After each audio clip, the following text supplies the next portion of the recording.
Përshëndetje miqtë të FSHTV, mirë se vini në shtëpinë e futbollit, ku si çdo të mërkur takohemi për të folur për trejat më të fundit nga futbolli në vend, po gjithashtu edhe për diskutuar kombëtaren. Na ndajnë vetëm 3 javë nga sfida shumë e rëndësishme, ndoshta më e rëndësishme e historisë së futbollit shqiptar, ajo ndaj Polonisë për fazën play-off të kualifikuesve të botrorit 2026.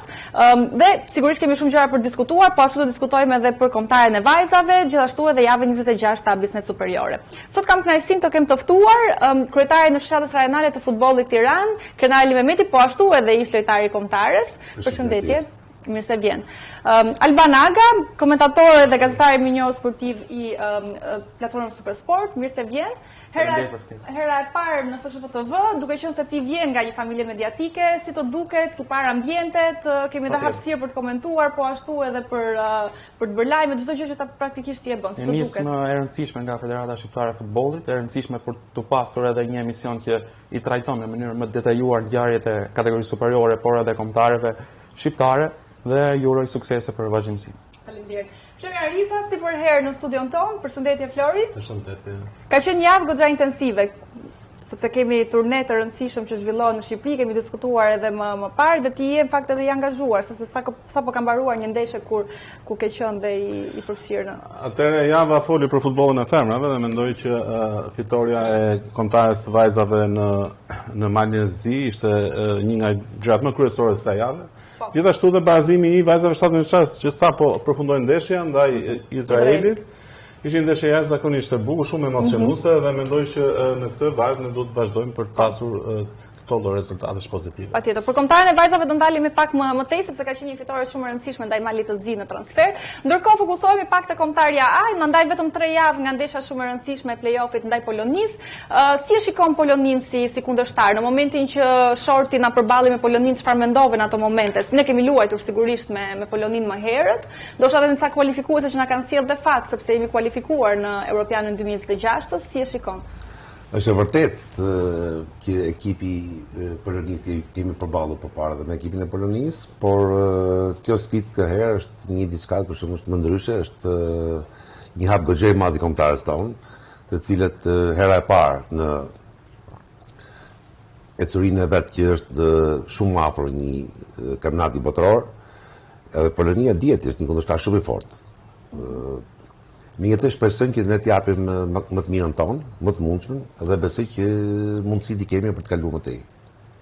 Alban, sigurisht ti e ke ndjekur kombëtaren në gjithë të kohë, si e shikon Poloninë si kundërshtar, duke marrë parasysh edhe formën që kanë lojtarët polak, po në tjetër kohë edhe formën e lojtarëve shqiptar, për cilët sigurisht do diskutojmë edhe pak më tej. Ka një përmirësim të dukshëm në krahasim me 3 vite më parë me Poloninë që u ndeshëm gjatë kualifikuesve të Europianit, me trajnerin Urban i kanë bërë një nisje shumë të mirë, kanë 4 fitore dhe vetëm 2 barazime deri më tani.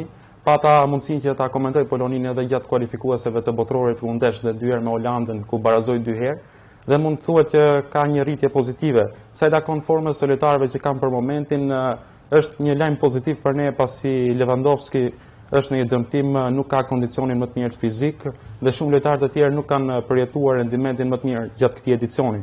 Vlen për të theksuar ndoshta vetëm Kaminski që luan në Bundesligën gjermane, që ka shënuar 5 gola, që ka një rendiment konstant tek Polonia. Zielinski ka pasur oscilacione tek Inter, herë ka luajtur titullar dhe herë jo. Dhe është një mundësi e mirë duke parë edhe formën e shkëlqyer lojtarëve shqiptar që mund të japin maksimumin në këtë ndeshje dhe pse jo mund të bëjmë historinë. Mund ta bëjmë historinë, Riza, sepse e kemi diskutuar në çdo javë, po sigurisht që dinamikat edhe të paraqitjeve të lojtarëve dhe të situatave sigurisht edhe në kampin tjetër, bindesh akoma dhe më tepër të ka krijuar ndonjë lloj. Bindem, por gjithsesi është një kohë mjaftueshme, 3 javë përpara ndeshjes që mund ndodhin edhe gjëra që ne si presim. Kështu që mund ndodhin për të mirën tonë, mund ndodhin për të keqen tonë, mund ndodhin për kundërshtarin. Na duhet vetëm fati i të qenurit me ekipin e plot në formën maksimale. Nëse do ta kemi këtë, unë shpresoj plotësisht që ekipi do ta kalojë Poloninë edhe pse luajmë në Varshavë në fushën e tyre.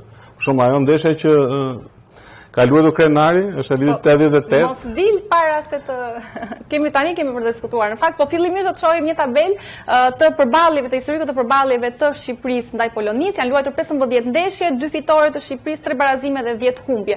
Një statistikë që nuk është se flet shumë favorin ton, Riza, pas se dalim te ajo ndeshja. Të lutem se ne nuk kemi qenë kur një ekip kaq i mirë sa jemi sot. Pra nëse kemi këtë ecuri 10 vjeçare nga 2016 deri më sot, neve dhe t'i referohemi statistikave të këtyre 10 vjetëve, se nëse i referohemi pastaj statistikave nga vitet 30 të ca në vazhdim, ne nuk është se kemi pasur një ekip kombëtar i cili ka prodhuar rezultate. Ne kemi qenë shumë pas edhe për faktin që Shqipëria ka qenë një regjim të egër komunist, detyrimisht edhe futbolli nuk mund bënte pjesë, nuk kishte si të ishte i zhvilluar për shumë vite më radhë. Po, patjetër. Ndërkohë dalim pikërisht tek ndeshja që përmend edhe Florian Riza në datën 19 tetor të vitit 1988, Shqipëria luante në transfer ndaj Polonisë, ndeshjen fakt e fituar 1-0 nga skuadra polake, ku në fakt Krenari Mehmeti ishte pjesë e formacionit bazë të asaj ndeshje. Si e kujton atë ndeshje formën e Polonisë në atë rast, që të bëjmë pak sa ndoshta edhe një krahasim në aspektin dhe historik, se vlen ajo që thotë Riza që ka ndryshuar skuadrën në këto vite, sa e vështirë se të përballesh me Poloninë atë kohë. Normalisht, në qoftë se sot ekipi kombëtar mund të ketë një komoditet që mund të zhvillojë disa ndeshje miqësore, atëherë me përshtim ndeshjeve të eliminatorëve nuk mund të zhvillohesh asnjë ndeshje miqësore brenda dhe jashtë vendit, për arsye të situatës që ka qenë politike. Megjithatë, ndeshja atë vit, atë kohë domethënë kanë qenë ndeshje shumë të forta, përballje shumë të forta, domethënë ne shkëshim gjithmonë si inferior, ndërsa sot ndryshon. Me të vërtetë është ajo që tërgosh dy fitoret me Poloninë dhe 10 humbje, po sot flasim ndryshe, nuk janë këto shifra, ky bilanc domethënë, sepse jemi rrit shumë herë më tepër se atëherë. Megjithatë ka qenë një ndeshje e fortë, një ndeshje kujtoj që ka shumë shumë raste. Pavarësisht kësaj, goli që kemi mësuar ka qenë sa kujtoj një aksidental gol. Karambol doli topi dhe gjuhën që shënon golin. Megjithatë prap mendoj që t'i kthehemi ndeshjes tjetër, ndeshjes që kemi pas 3 javësh, jam besim plot për një kualifikim ose një fitore të ekipit tonë kombëtar. Përveç teje kanë qenë dhe lojtarë të tjerë të rëndësishëm fakt që kanë qenë pjesë e asaj skuadre. Na përmend disa emra edhe po për tjerë qenë Mersini, në cilin kujtohet, edhe të ishte të kushtëzuar me personat, ka qenë dhe me gishtin e dëmtuar, gishtin e dorës, që ka luajtur atë ndeshje, ka qenë Hodja, Lekbello, Yllisheu, Mirel Ljosa, Arben Minga, Sulde Mollari, më të mirë që ishin atë kohë. Riza, se të ndërpreva pak më parë, tani mund të komentosh për ndeshjen. Edhe unë kam qenë duke e parë ndeshjen. Po. Se ne kemi luajtur një ditë përpara me kombëtarin 21 vjeçar, shpresat, dhe ne kemi marrë rezultat pozitiv. Kemi dalë 0-0, kemi në Opole. Disa episode të ndeshjes. Për shembull, kujtoj një rast që portieri Mersini tentoi të priste një top dhe pastaj topi nga duart e tij kalon 3 herë në shtyllë transvers, shtyllë anësore dhe kthye prapë në dorë. Do të ishte edhe një ky fati i asaj ndeshje. Apo një rast shumë të pastër që kemi pasur edhe ne për të shënuar. Në fillim të ndeshjes me Mingën, besoj aty 3-4 metra nga vija fatale, domethënë është një fat i madh i ekipit polonisë i cili nuk arriti ta ftojë golin. Ndryshosh tani edhe lojës, nuk dihet si do merrte. Po, ndërsa ndeshje miqësore ne kemi bërë. Për shembull, përpara se të luanim me Poloninë, ishim një javë në Rumani. Nëse të kujtohet, ndeshja miqësore 3-0 në Rumani, në Konstanca, që ndedhim ja për grumbullim. Pra edhe her pas here edhe pse ishte filloi diçka, po atëherë mos harro, mbajtën në Rumani kemi shku bashkë edhe në Maltë, kemi shku me autobus Flori. Mos i ngatrojmë. Kushtet skandaloze. Sot mund shkosh me charter, shkosh gjithë gjithë Europën, çdo vend, kur atëherë shkosh me autobus 40. Te treni në Albanin tash se domethënë autobus. Ka gjë autobus. Por sigurisht kushtet kanë ndryshuar dhe në fakt edhe lojtarët kanë ndryshuar, po flasim për lojtarë shumë të rëndësishëm të kombëtarës shqiptare në ato vite, po ndërkohë lojtarët aktual të kombëtarës po bëjnë mirë, një pjesë prej tyre po shënojnë, po asistojnë vazhdimisht. Reimana, i cili e kemi përmendur edhe më herë, duket sikur është ringjallur me rikthimin në kampionatin turk, ka shënuar përsëri me Sivasspor. Alban, si ke parë, të gjithë lojtarët po fokusohemi pak tek Mana, një transfer të suksesshëm ka rezultuar deri më tani, ka bërë mirë dikur me atë klub dhe duket sikur është ka rigjetur veten. Absolutisht. Tek skuadra e Sivassporit ai ndihet si në shtëpi, duke qenë se për shumë sezona i pati një rendiment shumë pozitiv. Rikthimi nga Alisharja përsëri tek Sivasspori ka rezultuar sipas pritshmërive, pasi ka rigjetur formën, është titullar, është i preferuar i tifozëve, 5 ndeshje, 4 gola të realizuar dhe mund thuhet që është në ritmin e duhur përpara kësaj ndeshje me Poloninë. Është një dhimbje koke pozitive le të themi për Silvian, i cili ka shumë lojtarë në një formë të shkëlqyer para ndeshjes ndaj Poloninë, por për trajnerin janë zgjedhje që japin më tepër komoditet për të pasur më tepër alternativa lojtarësh që mund t'i zgjedhë. Patjetër. Ndërkohë mbetemi përsëri tek lojtarët shqiptarë që aderojnë në Turqi. Arlinda Jeti, i cili është një nga lojtarët bazë le të themi të ekipit të Silvinios, vazhdon të ketë performanca shumë të mira me ekipin e tij Bodrumspor, në këtë rast edhe duke shënuar. E kemi diskutuar edhe më herët Riza, një Arlinda Jeti që shënonte një 2 golësh disa javë më herët, e kemi pasur edhe në fakt në një intervistë ekskluzive bashkë. Edhe mbrojtës i mirë, shënon dhe gola, asiston her pas here, si e shikon një Ajeti që duket sikur nuk plaket. Okej, mendoj që Ajeti ka inteligjencën e dur për të luajtur futboll në të gjitha nivelet dhe besoj që kjo ndihmon shumë për të qenë edhe në një moshë të caktuar, për të qenë lojtar shumë i mirë. Të shënosh gol përveç faktit që se të sjell shumë emocione brenda vetes, të rrit entuziazmin për të luajtur futboll. Ndoshta me kombëtaren kjo ndoshta është e vështirë të përsëritet, por gjithsesi pozicionet standarde që ekipi ynë do të ketë në favor, do mund të shfrytëzohen nëpërmjet këtyre lojtarëve. Ai është dhe një pozicionues i mirë në goditjet e kornave apo goditjet rreth zonës së rrepsisë, ku mund të ketë aktivitetin e tij në gjuhët nga ajri pra me kokë. Kështu në këtë aspekt, nëse shënon, bën shumë mirë. Nëse luan mirë mbrojtët, përkutimi kryesor i tij është që ai të frenojë të gjithë kundërshtarët. Ka një disbalans sepse nga niveli i kategorisë të dytë ose turke. Në ndeshjen që do të luajmë, ndryshimi i lojtarëve dhe i intensitetit dhe i vështirësisë luhet shumë lart.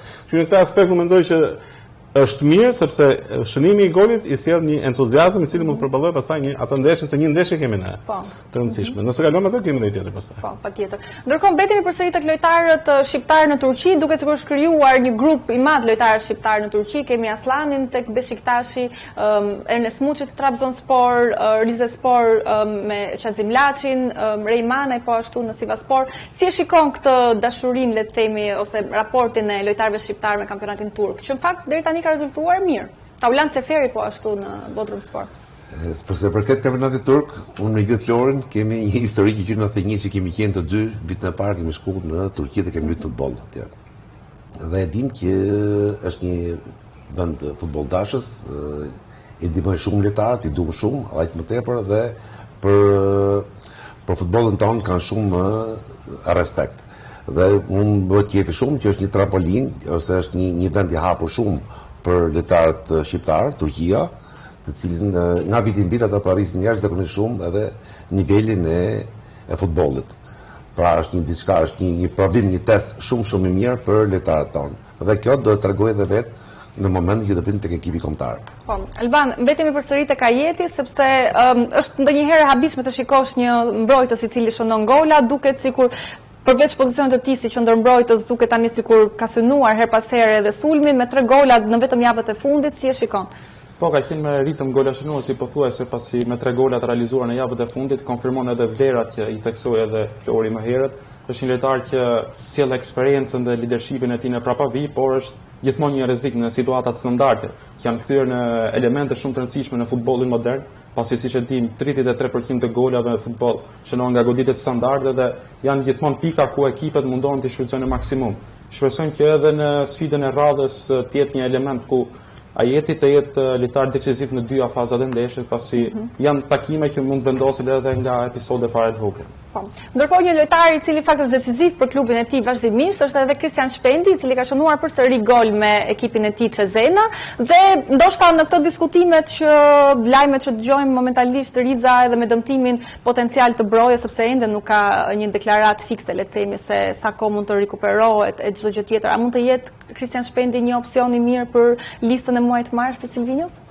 Mund të jetë, sepse numri i lojtarëve që do të jenë 23. Besoj që ky është në listë Shpendi është në listën më të madhe, pra në listën waiting list që ai trajneri ka. Nëse shënon, do jetë një alternativë. Nëse shënon vazhdimisht, pastaj mund të bëhet një detyrim për trajnerin për ta pasur në atë listën 23 lojtarë që marrin pjesë në ndeshjen ndaj Polonisë. Por gjithsesi kërkohet të bëj thjesht dhe vetëm me formën sportive. Ndiqë rregullat që duhet të krijo këtë formë, merr formë maksimale dhe do të jesh gjithmonë pranë mendjes së trajnerit. Trajneri nuk është për të përzgjedhur ata që nuk janë në formë maksimale. Trajneri është pikërisht për të përzgjedhur këta lojtarë që i duan saktësisht për mënyrën e lojës ndaj ndeshjes Polonisë, por dhe ata që janë formë maksimale në atë moment. Ti mund të jesh mirë, por nuk e broja sapo më the që broja është dëmtuar. Broja mund të jetë një lojtar shumë i mirë sot. Por për momentin ai nuk është fikisht. Nuk kemi ende asgjë të qartë, sepse thjesht nuk ka qenë në listën e Burnley për listën e fundit. Dikush tjetër. Ndërsa në kampionatin turk sot do të ketë një ndeshje ku lojtarët tanë do të luajnë klasike mes dy legionarëve tanë. Pra do të luajë Beşiktashi në Aslan me Rizesporin në Qazim Laçit. Për kupën e Turqisë.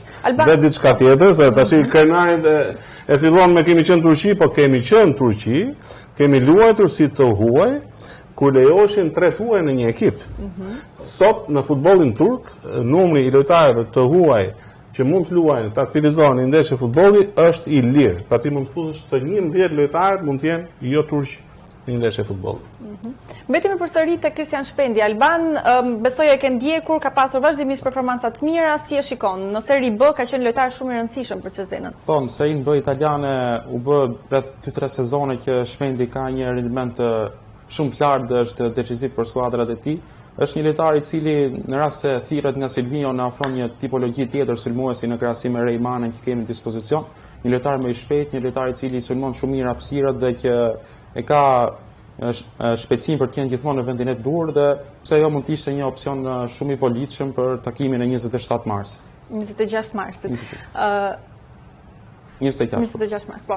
Ndërkohë, rikthehemi përsëri në Turqi, ku Ernest Muçi vijon të ketë kontributin e tij për Trabzonsporin, qoftë me gola, qoftë edhe me asist. Në mbrëmjen e fundit ka shënuar 2 asist për Trabzonsporin, ndërkohë nga ana tjetër dhe Qazim Laçi që pothuajse në çdo ndeshje ka kontributin e tij dhe në këtë rast ka asistuar për Rizespor. Ali Mehmeti, 2 lojtarë të cilët Laçin ne kemi parë është pothuajse gjithmonë titullar me ekipin kombëtar. Ernest Muçi ka pasur 2-3 raste që nuk është grumbulluar qoftë për ose zgjedhje teknike, por si e vlerëson kontributin e tyre që ata mund të kenë ndoshta në listën e marsit në një ndeshje ndaj Polonisë? Ti të bësh analistin nga një studio, besoj të është çike thjesht, kurse për trajnerin është shumë e vështirë, sepse në fund provimin e ka ndeshja dhe është ai trajneri që do përgjigjet për ecurinë e ndeshjes. Por duke i referuar Muçit, dihet që ka bërë një sezon të shkëlqyer, që në moment i ka shkuar tek Trabzonspori, të cilin jo se ka rënë sy vend tek Trabzonspori, por ndiqet me vëmendje edhe nga shumë klubet huaja, klubet të Turqisë, ndoshta edhe vende të tjera. Kjo tregon për një formë të jashtëzakonshme që ka Muçi dhe dëshira është e jone gjithë që trajneri të ketë sa më shumë lojtarë në formë, që të arrijë të ketë një ekip, një grup sa më kompetitiv, që të arrijë në rezultatin pozitiv. Në fakt, lojtarët shqiptar janë vazhdimisht të ndjekur edhe nga stafi teknik i kombëtarës. Stafi teknik i kombëtarës ka qenë i mbledhur në javët e fundit këtu në Federatën Shqiptare të Futbollit për të punuar mbi ndeshjen ndaj Polonisë, po ashtu edhe ndaj ndeshjet potenciale, qoftë ndaj Ukrainës ose ndaj Suedisë. Ne kemi marrë një prononcim të shkurtër të zëvendës trajnerit të kombëtarës Pablo Zabaleta, i cili flet në lidhje me Poloninë dhe po ashtu në këto takime që ka zhvilluar stafi teknik dhe biseda me lojtarët e kombëtarës. Shikojmë dhe kthehemi në studio për ta komentuar. We played against Poland 2 years ago. We can say that they are the same team. They probably have some same player from that moment, but obviously they are in a different moment with a new coach. In the way they play is completely different. This week we've been watching 5-6 games of them with the new coach.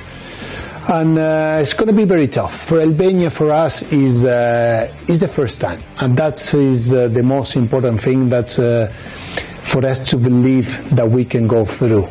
The hope for the whole nation is something that we need to bring into this game. We have some people from the analyzing department that came to provide some information about 3 teams that could be potentially those teams that we could play in March. It is always important to have information about those teams, especially because they change some of the coaches, new ideas, and we've been watching some of the games. Do që një intervistë zëvendës trajnerit të kombëtarit shqiptar Pablo Zabaleta, Alban ai përmend thotë që ne duhet le të themi të marrim në konsiderat edhe shpresën edhe dëshirën që ka kombi ynë për të arritur për të parë një eveniment kaq të rëndësishëm. Sa mund të na ndihmojë ky motivi, le të themi sa mund të jetë ky si motivim për lojtarët për të arritur një qëllim kaq të madh? Sigurisht janë elemente të cilët duhet të na ndihmojnë në prag të kësaj sfide shumë të rëndësishme, përveç elementit taktik që është detyra e trajnerëve, është edhe një pjesë e euforisë, entuziazmit edhe gjithë krenarisë kombëtare të cilët duhet ta përdorim. Është një takim i cili na vjen në mënyrë historike pasi kur nuk kemi qenë në play-off dhe lojtarët do të jenë gatshëm që të japin maksimumin e tyre që të bëjnë një ëndër realitet siç është që të jenë pjesë e një eventi siç është botrori. Ali Mehmeti, ti ke qenë lojtar vet, në këtë rast ekipi Silvinjo sigurisht e bëjnë edhe trajnerë të tjerë besoj të kombëtarëve, zgjedh her pas here metoda komunikimi me lojtarët, qoftë nëpërmjet një telefonate, qoftë nëpërmjet një takimi në FSHF në këtë rast, siç ka qenë takimi me Elseid Hysain, po ashtu një takim me Gjimshitin në Itali. Si e shikon këtë teknikë që ka zgjedhur stafi teknik për të qëndruar afër tyre, për të pasur komunikim her pas here, duke marrë parasysh që edhe pauza, siç e ka përmendur edhe Silvinjo në një intervistë më herët, është një pauzë shumë e gjatë, të cilën në fakt duhet ta mbushësh me anë të komunikimit. Tani, aftësia dhe zgjuarësia e trajnerit është përveç anës teknike taktike që bën në fushën e lojës, është edhe komunikimi dhe afrimiteti që kërkon të ketë me lojtarët. Dhe kjo duke qenë dhe ajo periudha e gjatë, pauza e gjatë ndeshjeve të ekipit kombëtar, një pushim, atëherë kjo tregon që edhe atëherë trajneri ka zgjedhë, trajneri Silvin ka zgjedhë një mënyrë tjetër që komunikimin drejt për drejt me lojtarët. Dhe kjo ndoshta i man të karikuar, sepse ato edhe në profesionist, normalisht që është një formë, një mënyrë që ka zgjedhë trajneri dhe shpresoj që të jetë diçka e goditur, diçka shumë e mirë për ekipin tonë kombëtar. Riza, le të themi të përzgjedhurit, nëse mund të rrim brenda këtij termi, ishin Berat Gjimshiti edhe Elseid Hysaj, dy nga kapitenët e ekipit, në një farë mënyre edhe për të shpërndarë, le të themi, informacion nëse komunikime dhe me lojtarët e tjerë. Sa impakt ka një kapiten i ekipit, po ashtu i cili komunikon me stafi teknik nga ana tjetër edhe raporteve të lojtarëve me njëri tjetrën edhe kur nuk ka ndeshje kombëtare? Tani, trajneri shkon për t'i takuar, për t'i dhënë moral, për të marrë dhe informacione se çfarë ndodh në aspektin e komunikimit midis lojtarëve. E përditur se si është gjendja e dikujt, pra është ndryshe ta shikosh një lojtar në fushën e lojës, por është ndryshe të dish se çfarë ka përjetuar ai deri në momentin që del në fushë. Sa mund të dalin gjëra që ne publiku nuk i dimë dhe nuk kemi se të dimë. Gjithashtu se evidenton që dikush do ketë problematika të ndryshme, do kërkojë të zgjidhjen e tyre. Pra nuk ka të bëjë vetëm me atë të qenit afër për shkak të krijimit të frymës, por edhe për të evidentuar problematika që mund të kenë ndodhur. Në rastin konkret, që unë mund të pyes, për shembull, nëse në aspektin psikologjik dikush ka nevojë për një seancë 2 apo 3. Dhe kjo është një gjë që mund ta mësoj trajneri nëpërmjet lojtarëve, jo secili lojtar është i gatshëm të shprehet tek trajneri. Por ka më të thjeshtë të shprehet tek një shok i tij i ekipit apo tek kapitenët. Pra është një mënyrë edhe për të mësuar gjëra. Në këtë aspekt mendoj që kjo është një gjë pozitive që shkon në atë mundi, shkon për të gjetur dhe për të rregulluar gjërat. Pra që momenti final, momenti i ndeshjes, momenti i datës 26 mars, të na gjejnë neve në momentin optimal. Pse e thekson të 26 mars ka shumë? Që mos bësh gabim më që të thosh një datë 27. Mbetemi përsëri tek trajneri Silvinjo Alban. Sa të vështirë mendon se do ta ketë krijimin e një liste, duke marrë parasysh edhe performancat e lojtarëve, edhe llojin e kundërshtarit. Çfarë flitet edhe çfarë pritshmërish ka le të themi publiku nga ana jote gazetareske? Ndeshjes, që është round i parë play-off. Po. Ka shumë dilema sa i takon fazës sulmit, do thoja, pasi ka shumë lojtarë të cilët po përjetojnë një formë shkëlqyer, Nesmuçi, Anis Mehmeti në Championship, ku ka shënuar 10 gola deri më tani. Mana që vjen nga forma, edhe shumë lojtarë tjerë të cilët Arbër Hoxha fakt ka pasur një gjysmë sezoni shumë të mirë deri. Dhe janë një sër lojtarë të cilët presin një thirrje në prag të kësaj ndeshje të rëndësishme. Megjithatë, trajnerët në takime të tilla do të kërkojnë të truajnë strukturën e tyre solide, të cilët e kanë ndërtuar për gjatë kualifikuese, fizionomia e lojës dhe shumë mekanizma që janë me lojtarë të cilët kanë qenë prezent pothuajse gjatë ndeshjeve të tjera. dhe besoj se do të jetë një ndeshje ku Silvinho do të ketë përsëri lojtarët e tij më të besuar dhe që ja interpretojnë detyrat sipas parametrave të tij taktik. Ndërkohë interesi vazhdon të jetë shumë i lartë për ndeshjen. Besoj ti nga eksperiencat jote sportive kam përshtypjen që nuk ka pasur ndonjëherë një interes kaq të lartë për një ndeshje të kombëtares, si kjo, ndoshta edhe ndeshje të tjera gjatë kualifikuesave, por është një takim i paprecedent për ne, pasi kur nuk kemi luajtur në një play-off botëror, kështu që domosdoshmërisht ka interesin dhe të gjithë kuriozitetin e njerëzve për këtë përballje. Ndërkohë, kurioziteti jot Riza, ku do shohësh ndeshjen ndaj Polonisë? Ke vendosur? Po nuk vendos dot, për sa unë jam në detyrë në atë datë. Je në detyrë. Kështu që unë jam në detyrë, po, sepse merr organizimin e kampionat mini turneut unë 19 për Bjem. Okej, po. Që përkon me datat e ndeshjeve të ekipit kombëtar. Po ora 20:45, data 26 ku do të gjej? Sol tropikal duke parë ndeshjen. Po kjo është përgjigje e gabuar, Riza. Sepse në fakt data 26 do të gjejë një hapësirë tjetër, sepse në fakt do të zhvillohet, do të krijohet një fanzon fantastike si nuk është krijuar asnjëherë më parë. Në fakt pikërisht në shtëpinë e futbollit, ku në një nga fushat e shtëpisë së futbollit do të organizohet një fanzon speciale vetëm për ndeshjen Poloni-Shqipëri, ku të gjithë ata të cilët nuk mund të jenë në stadium për ta ndjekur kombëtarën nga afër, do kenë mundësi të përjetojnë le të themi pothuajse të njëjtat emocione, njësoj si në stadium, sigurisht që hyrja do të jetë e hapur, edhe janë të mirë pritur të gjithë futboldashësit për ta shijuar pikërisht nga shtëpia e futbollit, ndeshjen ndoshta më të rëndësishme të historisë së futbollit shqiptar, nga ajo tribunë dhe nga ajo fush ku edhe lojtarët shqiptar ndodhen her pas here për të bërë ndoshta stërvitje dhe aspekte të ndryshme fizike. Kështu që mund të jetë një miks shumë i mirë, Flori, për ta parë ndeshjen në shtëpinë e futbollit, ndërkohë duke parë edhe kombëtarët. Nëse s'ka angazhim, detyrimisht që unë do shikoja në fan zonin e organizuar nga Federacia Shqiptare e Futbollit tek shtëpia e futbollit në fushën e barë artificial, por nuk do ndash mendje, bilion do të thonë për shkak të impenjimit dhe detyrës që kam për të kryer, jam e pamundur. Megjithatë, kjo do të thotë që neve mos të jemi promovues të këtij eventi kaq të madh, sepse ku ka më mirë se sa të kesh një fushë të mbushur me tifoz që do të brorasin qoftë nga një ekran gjigant që do të vendoset për të ndjekur atë ndeshje që do të zhvillohet atje. Mendoj edhe unë mendoj, shikoj në përgjithësi mendoj ndeshjen.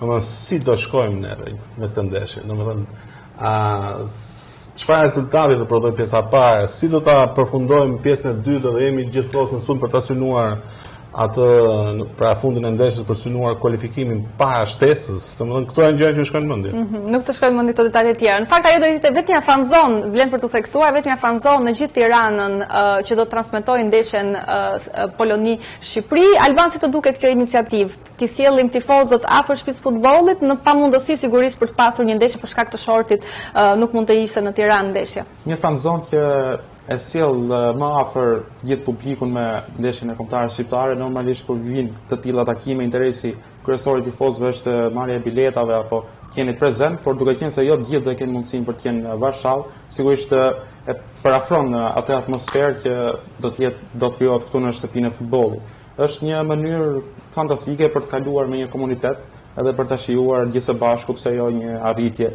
që do të shënjojë një kapitull historik për kombëtarën shqiptar. Dhe shpresojmë që të ndodhet në fakt të marrim ato lajmet e mia dhe emocionet e mia pikërisht nga shtëpia e futbollit në fanzonën e vetme në Tiranë. Theksojmë që do të jetë sigurisht dhe hyrja e hapur për të gjithë tifozët. Ndërkohë, e mbyllim diskutimin me kombëtaren e djemve dhe fokusohemi te kombëtarët e vajzave, të cilat kombëtarët e vajzave që në fakt e kanë nisur me këmbë shumë të mbar kualifikueset e botrorit Brazil 2027, duke fituar në transfert ndaj Malit të Zi, një fitore fantastike me përmbysje, me 2 gola të Megidoçit, një formë shumë e mirë e kombëtares në ndeshjen e parë për momentin të paktën.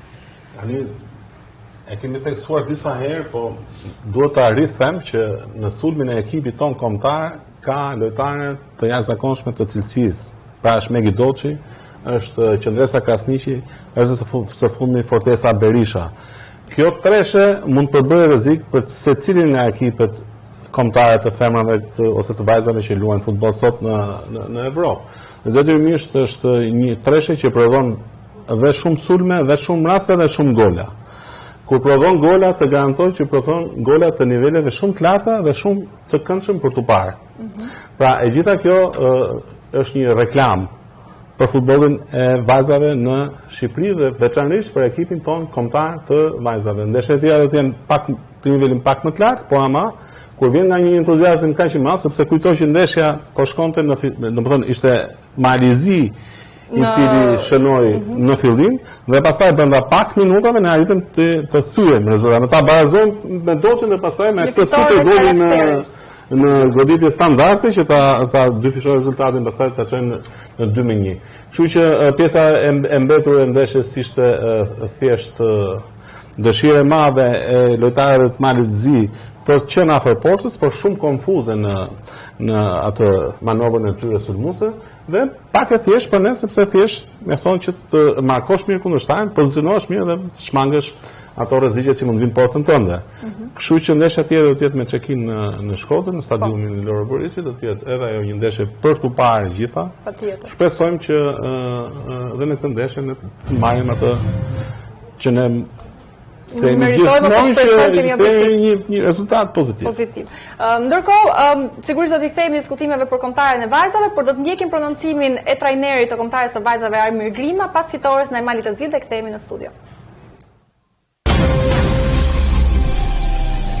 Me disa këndvështrime të mijat nuk ishim ekip që ne u do të me zgjidh shumë më shpejt neshin realisht, por për fund fitoria është ajo që na ngroh edhe jam i gëzuar dhe i lumtur për këto 3 pikë dhe sidomos për vajzat për atë qëllam fush.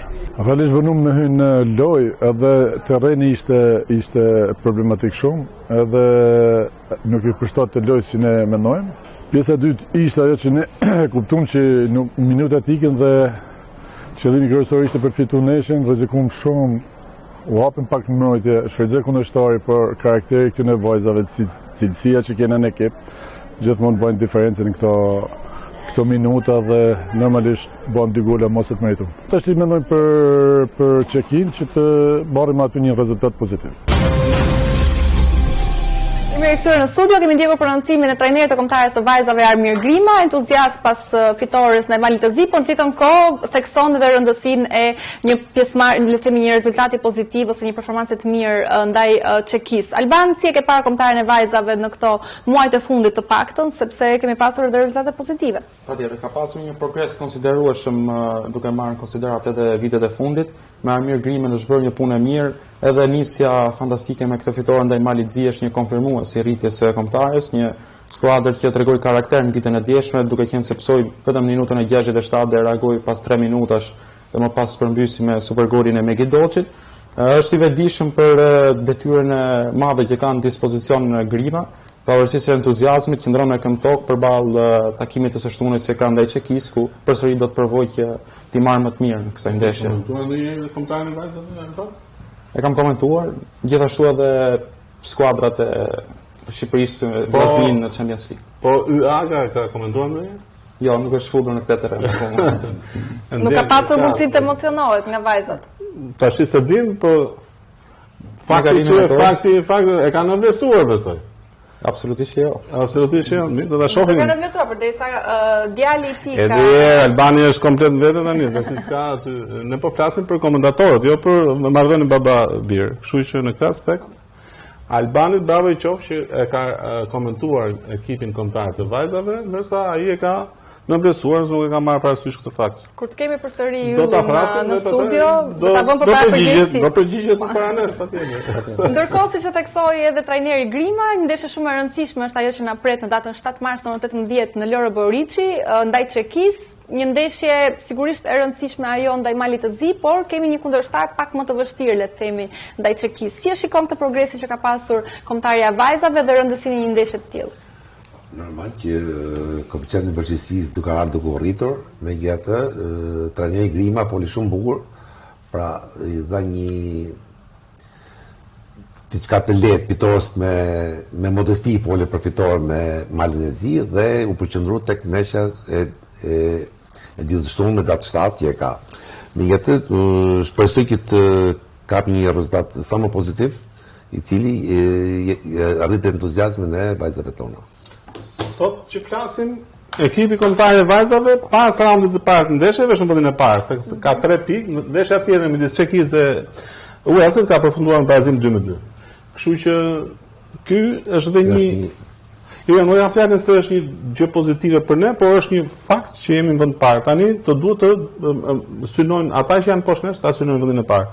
Ky barazimi më jep të kuptoj që nuk është Çekia, se edhe Walesi është i fortë, nuk them që nuk është i fortë Walesi, po kemi parë edhe ndeshjen me Çekin këtu. Në sezonin e shkuar ishim prap në grup me Çekin, ndoshta mund ta menaxhoni më mirë ndeshjen, sepse jemi ndeshkuar në fund të saj. Si do të jetë një ndeshje, një fitore, Flori. Kjo është kryesorja. Tash ti çon në ndeshjet e tjera që kemi me Çekin dhe Walesi. Urojmë të fakt që të flas pozitivisht për kombëtaren e vajzave, por ajo çfarë është e rëndësishme në ndeshje të tilla është sigurisht edhe suporti që tifozët mund të ofrojnë për vajzat kuqezi në datën 7 mars, paditën e shtunë, në orën 18 në Stadiumin Lori Boriçi, hyrja do të jetë e hapur dhe sigurisht që është shumë e rëndësishme që ne vajzat kuqezi i shikojmë nga stadiumi dhe ju ftojmë patjetër të gjithëve që të jeni pjesë e asaj ndeshje.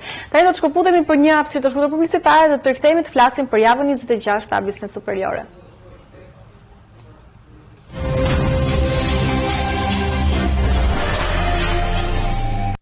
Kemi rikthyer në studio, tani do të fokusohemi tek java 26 e Abisnet Superiore, ka prodhuar rezultate interesante, ndryshime le të themi edhe në aspektin e renditjes, edhe është bërë duket sikur edhe gara për titull, po ashtu dhe për mbijetesë është bërë akoma dhe më interesante.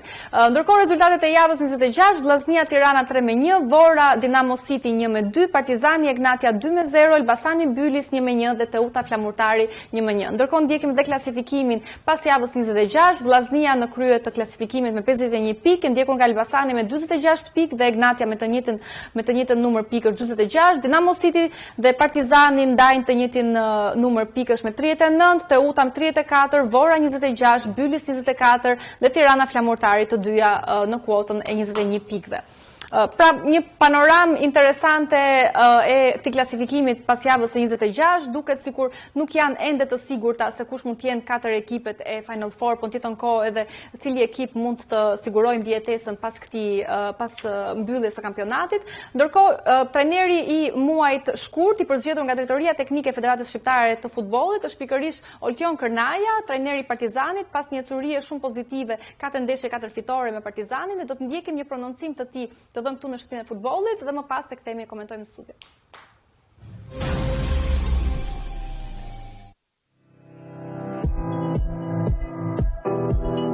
Sigurisht shumë i lumtur, 4 ndeshje, 4 fitore. Më shumë i lumtur për djem, po sakrifikojnë, po vrapojnë shumë, bashkë me vrapimet dhe sakrificën e tyre, tashmë kanë ardhur edhe rezultatet, që vazhdojmë, që shpresojmë të vazhdojmë kështu.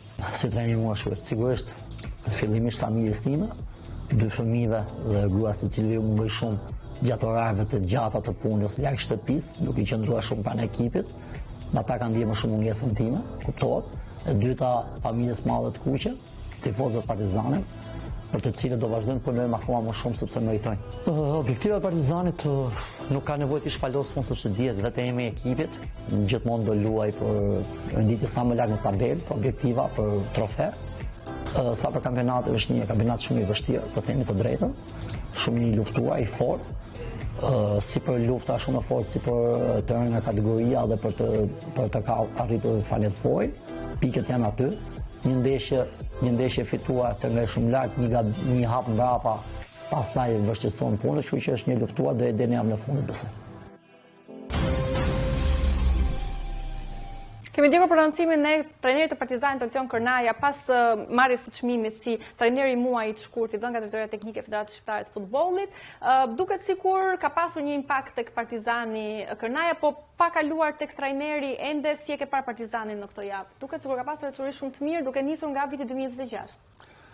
Dashi pas dashi do të ecuria e Partizanit do lidhet me trajnerin Kërnaja, se që në momentin që është emëruar Kërnaja si trajneri i Partizanit, ndoshta fillimisht ka qenë trajner provizor për një periudhë kohë, por pesa duket dhe ja bleti që trajneri Kërnaja me punën e vet, me rezultatet që ka marrë me Partizanin, të mbushi mendjen presidentit Demi që të vazhdojë në krye të ekipit.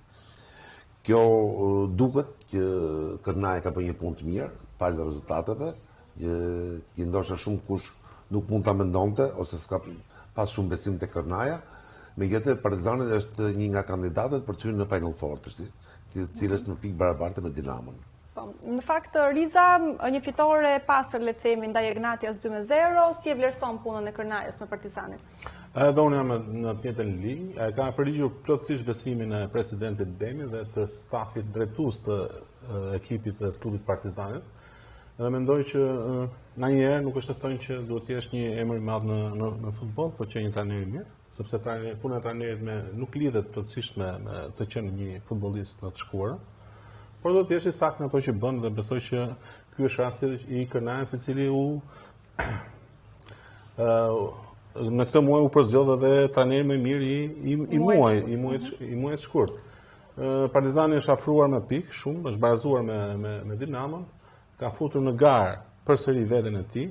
Ndoshta fillimi i fazës së tretë nuk ishte i dur, por pastaj ecuria ishte shumë pozitive, ka rikuperuar shumë pikë në raport me vendin e katërt, përderisa ka barazuar dhe ka futur edhe kampionatin në një garë edhe më.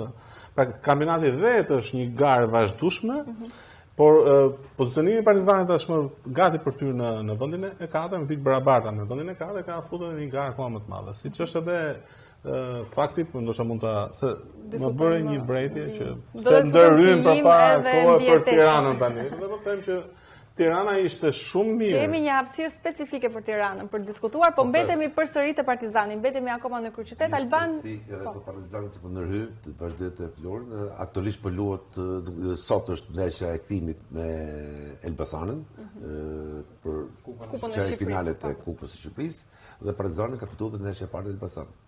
Pra kjo është një plus akoma shumë për Partizanën dhe për vetë trajnerin Kërnaja. Po, patjetër në aspektin sigurisht psikologjik. Ndërkohë Alban, si e ke parë impaktin e Kërnajës tek Partizani? Ne do të ndjekim tani edhe një tabelë në fakt me ndeshjet e tij specifikisht në Abisnet Superior, janë 20 ndeshje, për të cilave 10 fitore, 5 barazime dhe 5 humbje. Një statistikë që flet mirë duke marrë parasysh që nuk ka një numër shumë të madh ndeshjes në krahasim ndoshta edhe me trajnerët e tjerë. Pa diskutim, me mori Partizani pothuajse në zonën e ftohtë kur u emërua në vendin e Milinkovic dhe ka bërë një punë të shkëlqyer në ringritjen e skuadrës.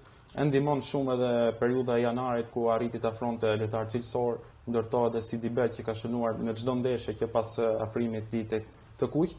Dhe tani e ka rihapur totalisht kampionatin dhe është një luftë e madhe në të gjitha frontet. Dhe jo vetëm për titullin kampion, jo vetëm për mbijetesën, por tani edhe për Final Four ku Dinamo ka shqetësimin e Partizanit nga mbrapa. Po, në fakt, po bëhet goxha interesante përmendje edhe trajneri Kërnaja, që në fakt është një kampionat shumë i luftuar, jo vetëm për Final Fourin, por edhe për mbijetesën. Dhe dalim tek Tirana, me qenë se kemi hapësirë për të folur, në fakt do të flasim për kryesfidën ndoshta të kësaj jave, Vllaznia Tirana, një fitore me përmbysje e Vllaznisë, e cila rithekson pozicionimin e saj në krye të tabelës dhe thellon dhe diferencën me 5 pikë nga ndjekësit më të afërt. Fitore e Vllaznisë, ndërkohë Tirana si e shikon gjendjen e saj aktualisht në këtë pikë të sezonit?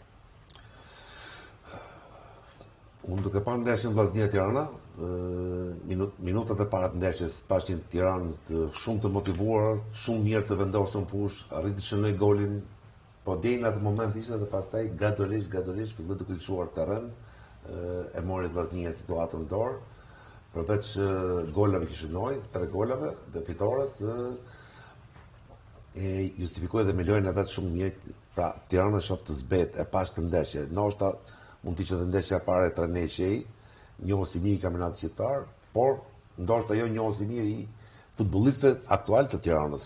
Që ndoshta mund dojë dhe i kohën e vet, por mos harrojmë diçka, jemi në një pikë të në mars, po vjen fundi i fazës 3,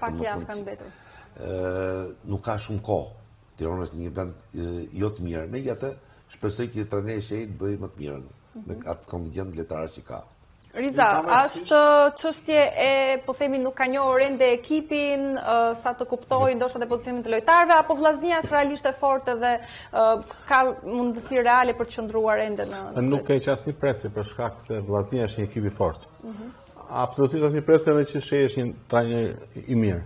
Por në ndeshje, nëse një lojtar që është qendërmbrojtës, ose një nga 2 qendërmbrojtësat e mbrojtjes shënon një autogol, Cortes, dhe pastaj u mbet një top tjetër për të shënuar golin tjetër kundërshtarja, janë 2 gabime shumë të rëndësishme në futboll. Nuk ke çfarë pretendosh nga ndeshja kur lojtari, sepse është i pa, për shembull në rastin e autogolit, është i pa shqetësuar nga askush në zonë. Dhe të arish ta çosh topin vetën tënde duket shumë e çuditshme. Pra do të kesh qetësinë e dur, ti paguhesh për të bërë gjërat që duhen. Nëse kundërshtari do jetë më i fortë se ty, do jetë më i mirë se ty, detyrimisht secili nga lojtarët, secili nga ekipet, secili nga trajnerët e pranon humbjen. Po të shënosh gol pa, domethënë, autogol pa pasur askënd afër, pa qenë në presionin e askujt, duhet të jetë shumë më decisiv në ndryrën e tij. Pra topi ka një specifik, unë ndoshta kam thënë ndonjë tjetër, që kur ti ndjen rrezikun e kundërshtarit, topin sa më larg, nuk ka rëndësi vetëm të jetë jashtë vijave kufizuese të fushës, po s'mund ta fush në portën tënde, nuk po thosht. Kështu që kjo ndeshje pavarësisht lojës mirë të Vllaznisë, siç e tham, pavarësisht edhe kësaj dëshirës tonë trajnerit për të pasur një ekip kompakt, nëse komprometohet me shënimin e goleve kështu siç i psoi Tirana, detyrimisht që vjet në vështirësi pastaj. Dhe nuk vjet në vështirësi Tirana, po vjet në vështirësi pozicioni i saj në raport me kampionatin, se ndeshjet po largohen, kanë mbetur të dyja bashkë me kampionatin, të dy ekipe me shumë emër në Shqipëri kanë mbetur të dyja të fundit. Do diskutohet një ekip tjetër i treti nga fundi dhe ai pra do vështirësohen gjërat nuk mund të jenë kurrë për javët e fundit. Numri 41 pikëve duhet arrihet përpara ndeshjeve të fundit. Ndryshe Tirana rrezikon shumë. Alban, si e shikon ti ndërkohë gjendjen e Tiranës, por edhe një lloj vlerësimi, po themi si e pren ndeshjen ndaj Vllaznisë si fitore, le të themi me karakter, sepse përmbante edhe një përmbysje, po themi, të rezultatit fillestar. Goli i Xhixhës Tiranës, sikur i tha më tepër presion se sa t'i jepte qetësinë në minutën e 26, pas disa minutave psuan edhe një gol lehtë nga goditja standarde që ishte shumë i thjeshtë në qendër zonës me pas autogoli i Cortes. Është një reflektim i gjendjes presionit që ka Tirana për momentin, pas nisjes e pampostur që i bën fazës tretë ku nuk kishin humbje, tani vijnë 3 humbje radhazi ndaj Partizanit, Eutës dhe Vllaznisë, dhe sigurisht i japi një goditje që rikthejnë të njëjtat ujëra në diskutimin për mbijetesën. Tani ka në dispozicion 3 ndeshje në shtëpi ndaj Elbasanit, Bylisit dhe Vorës, ku Shehi do të provojë të marrë maksimumin në mënyrë që të dalë nga kjo gjendje, por nuk do të jenë as pak lehta pasi kampionati aktual ka vërtetuar që nuk ka asnjë ndeshje të thjeshtë dhe në çdo takim do të japësh më të mirën tënde që të marrësh 3 pikë. Në fakt edhe specifikisht për Final Fourin, lufta duket sikur është bërë akoma dhe më interesante. Dinamo City ka shkëthyer të fitoria pas shumë javësh, duke mundur Vorën me rezultatin 2-1, ndërkohë që është në pikë të barabarta me Partizanin. Si e shikon gjendjen e Dinamo City dhe nga ana tjetër edhe mundësitë, po themi, për të qenë pjesë e Final Fourit, duke qenë edhe Partizani po ecën shumë mirë aktualisht. Dinamo City, për mendimin tim, do të ketë diçka problem që nuk ka diçka që nuk shkon, sepse duke nisur fillin muajt e verës në periudhën e kampionat kupave të Europës, një super ekip, një super futboll, nuk e di edhe me kalimin e kohës, u zbe. Dhe këto minuta, në këto javë të fundit, Dinamo City po ndjen edhe afrimin e shpejt të Partizanit, jo për pikë edhe me lojë. Pra që është ndoshta Dinamo është në një presion, megjithatë unë shpresoj që këtë javë të mbetura mundësitë që ka Dinamo me riktimin e disa lojtarëve që vinë nga dënimi, shpresoj të japë më të mirë në vet që të hyjë në normalitet. Riza, si e peti këtë rikthimin e Dinamos? Ndoshta tashmë duke qenë se është afruar Partizani praktikisht janë me pikë barabarta, po në sensin është realisht një kandidat i fortë për Final Four, duhet sigurisht është zgjuar ndoshta Dinamo? Patjetër. Pra nëse ndjen rreziku se kur janë ekipet 10-12 pikë poshtë teje, ti nuk ke rrezik për të dalë nga kjo katërsha e famshme e Final Fourit. Nëse Partizani afrohet me pikë dhe barazon me pikë, detyrimisht ti do ndjesh presionin kundërshtar dhe do reagosh. Se s'mund të shkoj, nuk mund të shkojë Dinamo tani 5 ndeshje pa shënuar, se do të bëjë pastaj një proces që do të dyshonin që si pas ka ardhur Dinamo në këtë pozicion në vendin e 4 në renditje. Se nuk ka ardhur Dinamo nga hiç, Dinamo ka ardhur nga merita e saj. Ka ardhur të fitojë ndeshje, ka qenë decisive në shumë ndeshje të fazës parë, të fazës dytë që ka rritur këtë rezultate, pothuajse ka qenë pjesë jo e katërt, edhe pozicione pak më lartë se sa e vendin katër. Kështu që nëse ti ndjen presionin kundërshtar, detyrimisht lojtarët edhe ata reagojnë në momentin e dur, por dhe mbështetja e presidentit apo dhe e trajnerit për të detyruar ose forma të ndryshme e presionit që bëjnë brenda një ekipi, qoftë me gjoba imagjinare, qoftë me këto se çfarë do ndodhi nëse nuk hyn në katër, sepse lidhet çdo gjë me aspektin financiar. Nëse Dinamo do ta humbiste vendin e katërt, nuk do hynte nuk do hyjë në Final Four, do të thotë që të ardhurat të pretenduara nga aktivitetet europiane të UEFA-s, këto të ardhurat nuk do të ekzistojnë. Pra, mbet, si thua, ajo karakteri për të luan për renditje, por luan dhe për parat që vinë se rezultati kësaj renditje. Po, patjetër. Ndërkohë, Elbasani, i cili në fakt e nisi mirë kampionatin edhe ka qenë një pretendent shumë i mirë për javë të tëra, duke sikur ka hedhur një hap fals, duke barazuar në shtëpi me Bylisin në rezultat 1-1, dhe në këtë rast është thelluar paksa edhe distanca ndaj kryesuesve të Vllaznisë dhe është praktikisht me 5 pikë në të njëjtin numër pikësh me Egnatian. Si e ke parë këtë sfidë dhe si e shikon Elbasanin në një ecuri, po themi, gjatë gjithë hapësisë superiores? Elbasani në fillimin e vitit 2026 ka pasur shumë oscilacione, nuk ka qenë ai Elbasan që ka pasur një ecuri konstante, rezultatesh pozitive si në fundin e vitit 2025. Edhe në përballjen ndaj Bylisit të rrezikoi së tepërmi pasi kaloi në disavantazh dhe në fund edhe mund të pësonte, pasi Bylisi kishte një kundërsulm shumë të mirë për ta fituar ndeshjen. Dhe është një tregues i disbalancës që ka skuadra e Elbasanit për momentin. Dhe trajneri Gozdenovic do të përpiqet të adresojë në javët në vijim në mënyrë që mos i largohet shumë edhe Vllaznia përpara, pasi ndryshe nga Final Four i edicioneve të kaluara, tani pikët vlen në maksimum, pasi në fund do të përgjysmohen dhe pas përgjysmimit ti shpreson që distanca mos të jetë shumë e largët dhe ti ta rikuperosh në 3 javët që luan në muajin maj. A është një distancë shumë e largët që ndoshta nuk mund të rikuperohet nga Elbasani? Si e ke parë Elbasanin në këto javët e fundit specifikisht? Elbasani është një ekip që prodhon futboll. Derisa prodhon futboll, domthonë është një ekip që luan hapur dhe kjo ndoshta edhe mund të goditet shpesh pas shpinës. Pra që mund të psoj gol. Megjithatë Elbasani mori një pikë me Bylisin mos harroi vite nga fitore me Vllaznin javën e fundit. Kështu që largimi i Elbasanit nga vendi i parë, nuk është shenjë mirë për Elbasanin dhe për ecurinë e vet të ekipit, që do thotë që për moralin e ndeshjeve të tjera që do vinë më vonë. Mbetet për të parë gjithsesi se si do të shkojë në javët e ardhshme, ndërkohë që Teuta ndal atë ritmin pozitiv që kishte fakt pas 2 fitoreve radhazi, është ndalur në shtëpinë e Nikodovana në një barazim me Flamurtarin 1-1. Riza, si e pe këtë, po themi, hap fals në një farë mënyrë të Teutës? Ja, fals, domethënë në disa ndeshje radhazi shikoj që Teuta organizohet mirë, krijon edhe raste, ka vështirësi në shënimin e golit, nuk ka, pra për shumë raste të shënuara ka shumë pak gola të shënuar, për shumë raste të krijuar ka shumë pak gola të shënuar. Dhe ndoshta kjo është arsyeja, por një arsye tjetër që unë e shikoj edhe si pak më determinante, e kam thënë, e them në futboll zakonisht pikën e merr ose rezultatin pozitiv e merr atij që i duhet më shumë. Pra nëse i duhet Flamurtarit për 1 pikë apo 3 pikë për të siguruar pozicionin e tij për sezonin e ardhshëm në abiznet superiore, detyrimisht që ka interes më të lartë. Pra Flamurtarit për të qëndruar në superior sesa Teuta që endet në ato vendin e 5-6. Po dhe Teuta viti ka fitore me Tiranë. Pra dhe Tirana se duhesh një 3 pikë shumë, ja pra, unë nuk po them që meqense e thashëm do të ndodhi kështu, por zakonisht. Pra ne vetëm shikon, ndeshjet i marrim gjithmonë seri. Ose ndodhin në 10 raste, në 10 ndeshjet një pas njëshme, atëherë në këtë aspekt, ashtu si e shtojmë, mendoj që në këto 10 ndeshje, 7 herë fiton atij që i duhet më shumë. Një herë fiton ai që si duhet ai shumë dhe 2 herë tani barazi. Alban, e shikon, po themi, je në të njëjtën linjë logjike, a e ka bërë kjo Teutën të jetë le të themi në një zonë komforti, fakti që nuk është rrezikuar, as nuk e kap dot ndoshta Final Four-in nëse nuk ka rezultate më pozitive, po ndërkohë nuk është rrezikuar për mbijetesën?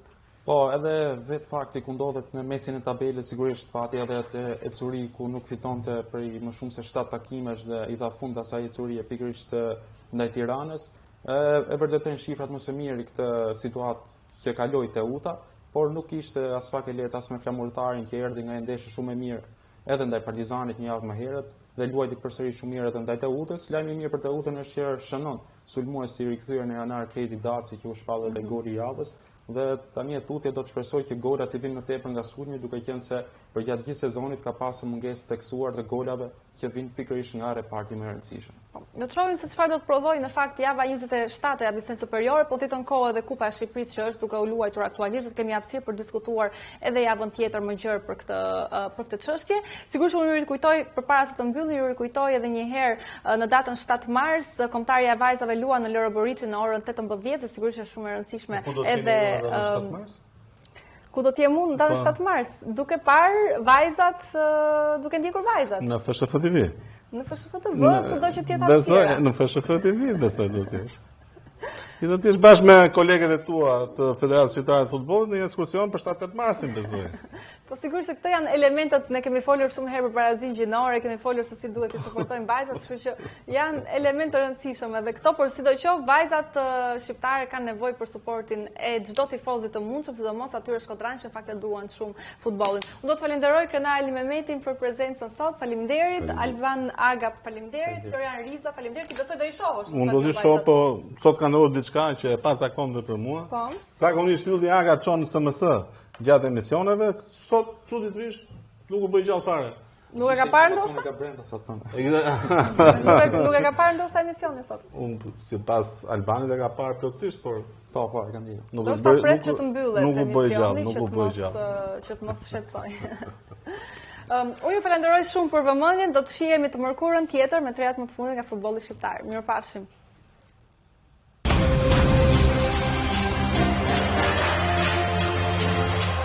We'll be right back.